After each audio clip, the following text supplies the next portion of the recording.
Okay. Okay, this is Otaku 50 at the movies, part 2 or part 3 rather.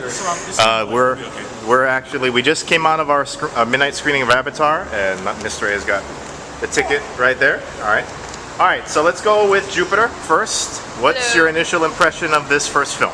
It followed the story really good. It was just really choppy because of the amount of crap they were trying to cram into a 2-hour movie.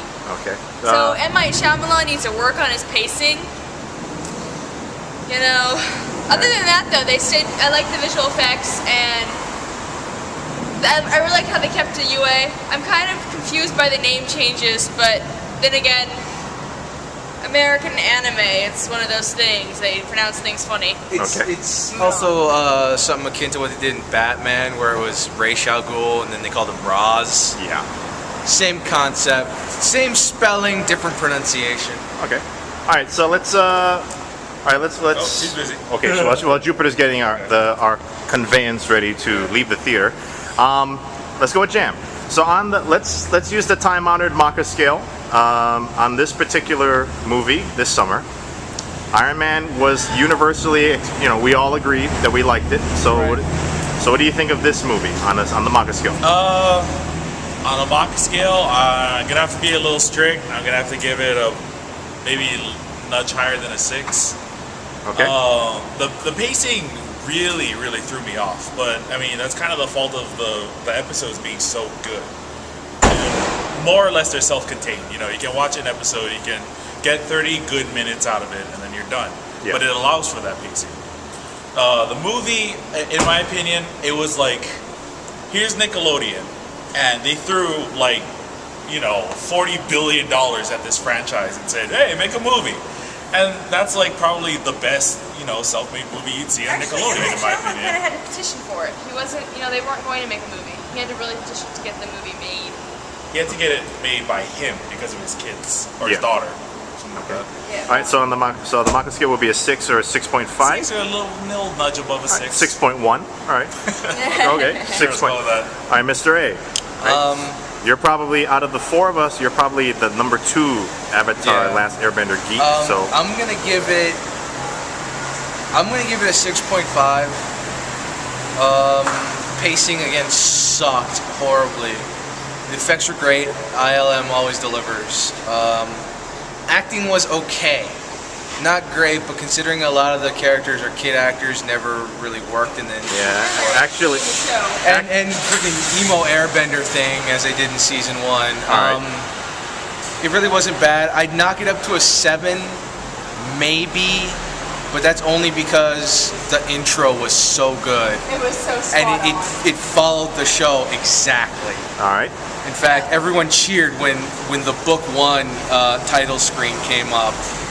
But other than that, again, pacing was horrible.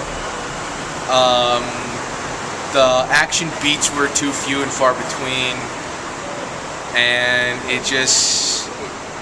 I probably would see the A-Team again instead of this if given the option. Okay. All right, now let's go over to Jupiter. One more comment. All right. So I missed the humor in Sokka.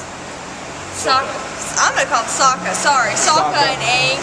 They have this great banter built up in the show, even through the first season, and I missed some of the humor. That humor was really what pulled a lot of kids into the show.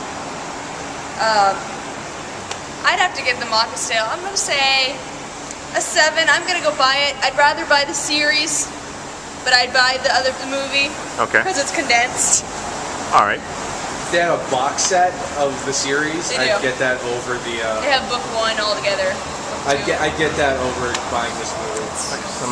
Someone take the camera so I can give. All right. So. Mr. A on camera duty.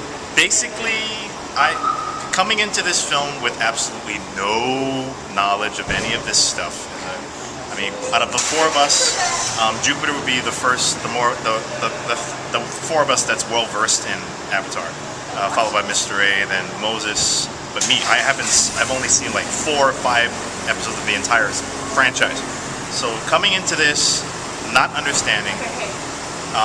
Let's go with the good. Visual effects, awesome. ILM, you can't go wrong. I mean, this is ILM we're talking about, so you kind of knew what you were getting into. But looking at the acting, I mean, yeah, you could accept that, you know, you're dealing with kids kind of being themselves. I can see how you could direct them, the performances. They seem a bit off to me. It didn't seem polished. So it's kind of like when you think about like Harry Potter, the first Harry Potter movie, where the kids kind of like didn't really hit you that well. That's probably where I see this going. On the Maka scale, based on just my own opinion, it's a pretty good film. Not the best not the best, and certainly not far from the worst. So I'm gonna give them a 5 on the Maka scale. That would be my pick. Not bad, not good, but I probably wouldn't pay money to see this again. So that's me. And so I guess that wraps it up here. So we're gonna be heading home. On behalf of Otaku 50, I'd like to thank you for tuning in to this 3-part experience at the movies. And stay tuned, because season 5 of our podcast is coming very soon, starting in August. And hopefully we'll do 1 or 2 of these for movies that we want to see. Including, I want to actually try Toy Story 3. Alright, so this is Totoro for Otaku 50 saying good night, and we're going home. Alright, so take care. Sleep is awesome.